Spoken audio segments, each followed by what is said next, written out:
Tim. Now we continue our coverage of the murder for hire investigation into the death of Jared Brodigan.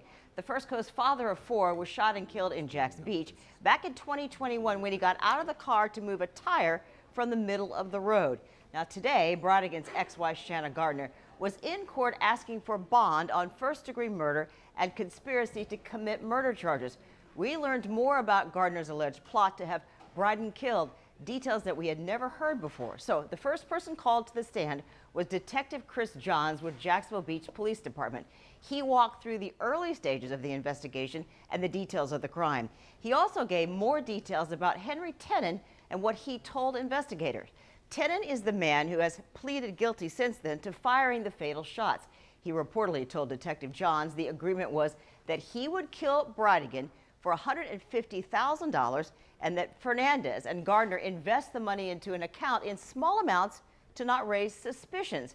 He also spent time going into detail about what he found in text messages between Shanna Gardner and her best friend. He and the prosecution walked through texts as old as 2015 in which they say Gardner and the friend discussed finding a way to kill Jared. When she would be upset about some type of custody issue or some kind of disagreement there being Mario's solution was always to offer to take care of Jared.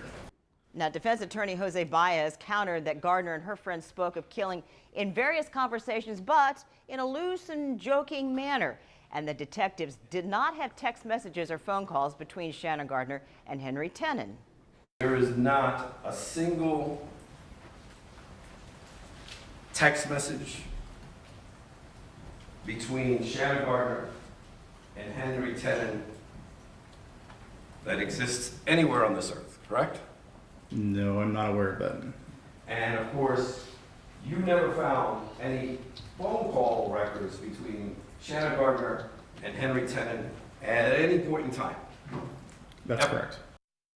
Now, as for the money, he pressed the detective that the choices, or the checks rather, written from Gardner's trust were signed by Mario Fernandez, even stating that Fernandez was the one in charge of finances in their marriage. The defense is now presenting its case in this hearing. We'll bring you the latest on air and on firstcoastnews.com.